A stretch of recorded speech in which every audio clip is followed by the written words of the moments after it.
This video focuses on writing polynomial functions when we give you some more complex roots or zeros. So we give you an imaginary root at 2 plus 5i. This is called a complex root. If we were to graph a polynomial function, we would actually have an x-intercept at 2 plus 5i. So what happens is if you have an imaginary root, you can find the other root by its conjugate. So here's 2 plus 5i. Reminder, the conjugate is just changing the sign in front of the imaginary piece. So the conjugate would be 2 minus 5i. Same thing happens is if you have a radical root. So here's 1 plus 2i, which is an irrational root. If you plugged it into your calculator, you would have another one at its conjugate. So you change the opposite sign of that square root of 2 with a positive. So you're going to have another one at 1 minus the square root of 2. All right, so here's an example. If you have a complex root at 3 plus 2i, you're going to have another one at its complex conjugate, 3 minus 2i. So let's assume we have a quadratic function because we have two roots here. And we want you to first write this equation in factored form. So y equals, remember in factored form you're going to have an x minus, and then what goes in those missing places are your roots or your zeros. So in this case we have 3 plus 2i and then 3 minus 2i. Well, this gets to be pretty challenging to FOIL this out. So we're going to show you a shortcut. So please make sure you write down this shortcut. To find the quadratic function, when we FOIL this out, the shortcut is you're going to have an x squared term. Imagine this would be your x times x. And then you're going to take the sum of the real parts. So your real parts are going to be this 3 and this 3.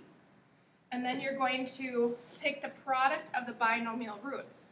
So we're going to FOIL this piece and that piece. All right, so let's go ahead and do that now.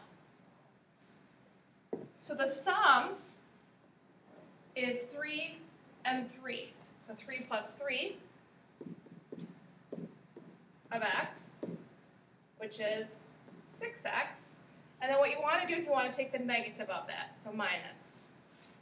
Now in front of that is going to be y equals x squared. The next thing we want to do is we want to take the two roots and FOIL them together. So I'm circling again. So it's going to be plus 3 plus 2i times 3 minus 2i. So we're going to FOIL that.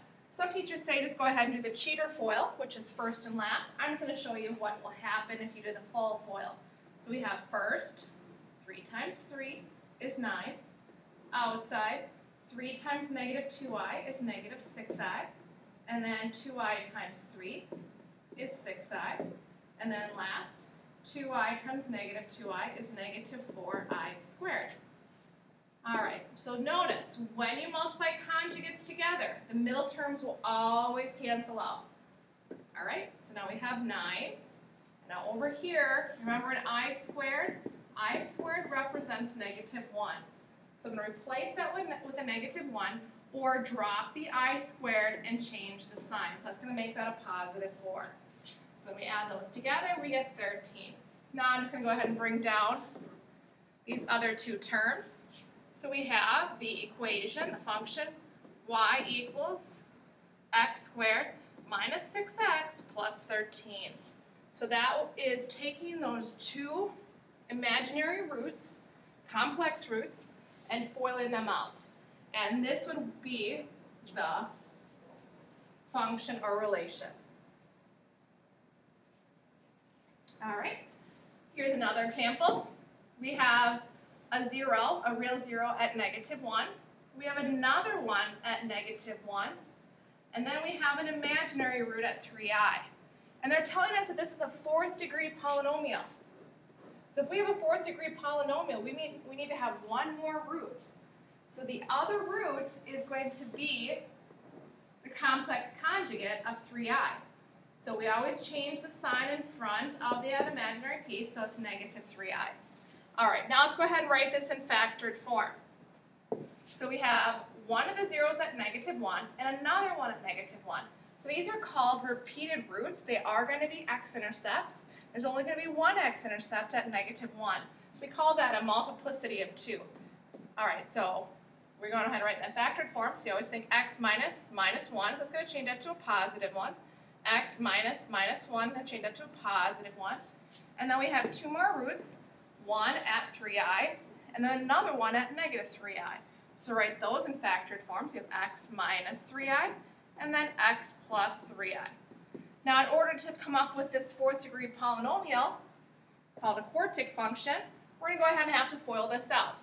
So let's FOIL these two pieces first. So we have first, outside, inside, and last. Simplify those middle terms, 2x. All right, now we head over to here, the red. FOIL those two. Now, you could do the cheater FOIL here. I'm not going to, but you can. Just cheater FOIL means first and last when you have conjugates. So we have x squared plus 3ix minus 3ix and then minus 9i squared. All right. See, those middle terms are canceling out. Now we have x squared, negative 9i squared. Remember the rule? I squared represents negative 1. So we're going to go ahead and drop the I squared and change the sign. All right. We're getting there. We're trying to get this quartic function in standard form. So now we have to multiply this trinomial to a binomial. So the rule is multiply everything in the first term to everything in the second. So I'm going to multiply those. So x squared times x squared is x to the fourth. X squared times 9, 9x squared. All right. The second one, multiply it. So 2x times x squared. So we're going to get 2x cubed. And then multiply it to 9. We're going to get 18x. 1 left. Well, times the 1 times x squared. You're going to get x squared. And then 1 times 9. All right. Let's see if there are any like terms, and make sure we put this in standard form, which is descending order. So we have y equals x to the fourth. There is our quartic function, degree of 4. Our next highest term is our 2x cubed. And then we do have a 9x squared and an x squared, combining as like terms as 10x squared. And then we have an 18x and a positive 9, making up our quartic function.